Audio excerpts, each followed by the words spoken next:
আমরা মাছ রান্না করব। বাজার থেকে মাছ নিয়ে আসছে, পাবদা, ট্যাংরা আর পুঁটি মাছ। সবই ছোট মাছ, কাটতে অনেক সময় লাগবে। এখন কেটে ফিরে আসছি। মাছগুলো কেটে নিলাম, সব মাছই কাটা হয়ে গেছে। কাটতে বেশ সময় লাগছে। এখন মাছগুলো ধুয়ে নেব। মাছগুলো ঝাঁকাই করে ধুলে খুব সুন্দর পরিষ্কার হয়, তাড়াতাড়ি পরিষ্কার হয়ে যায়। ধুয়ে একটু লবণ দিয়ে ধুয়ে নেব।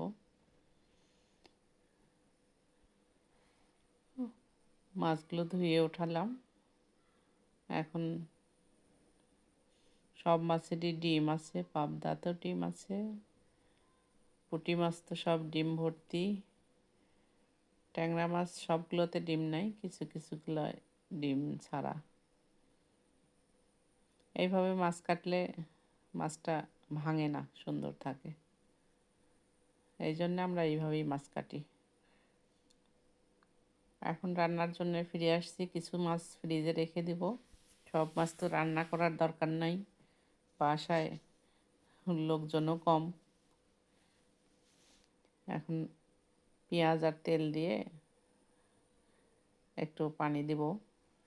দিয়ে প্রথমে রসুন বাটা, আদা বাটা, পেঁয়াজ একটু বাটা দিয়েছি, আর কাঁচামরিচ বাটা দিলাম। একটু লবণ, একটু হলুদ দিব। হলুদ হচ্ছে একো হলুদের একো রকম রং। কিছুগুলা দেখা যায় অল্প দিলেই হয়ে যায়, আবার কিছুগুলা বেশি লাগে। একটু শুকনো মরিচের গুঁড়া দিয়ে দিলাম। একটু ঝাল ঝাল করেই রান্না করব, যেহেতু ছোট মাছ একটু ঝাল হলেই স্বাদ হয়। মশলাটা একটু ভালো করে কষায় নিব। একটু করে পানি দিয়ে দিয়ে কষায় নিতে হবে।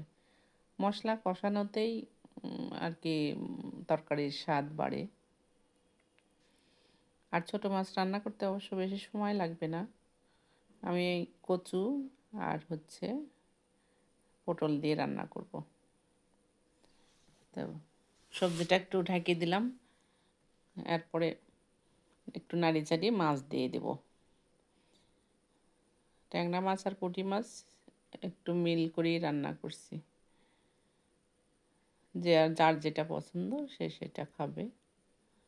সবগুলাই ডিমওয়ালা মাছ, সবাই অবশ্য পছন্দ করবে। সবাই ডিম খুঁজে খুঁজে বেড়ায়। এখন পানি দিয়ে দেব। এখন হতে বেশি সময় লাগবে না, 10 মিনিট সময় হলেই ইনশাল্লাহ হয়ে যাবে। এখন একটু পেঁয়াজ দিব কুচি করে, আর সামান্য একটু জিরার গুঁড়া দিয়ে দিব। দিয়ে মিনিট 10-এর মতো ঢাকি রাখলেই ইনশাল্লাহ হয়ে যাবে।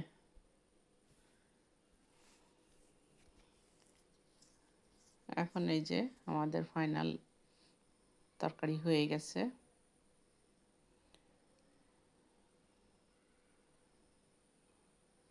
তরকারিগুলো বাটিতে ঢেলে নিলাম।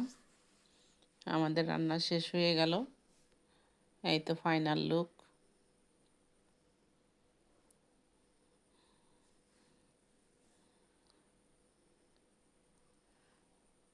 ছোট মাছের তরকারি সবাই পছন্দ করে।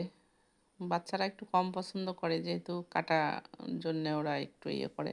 বড়রা সবাই ছোট মাছ পছন্দ করে।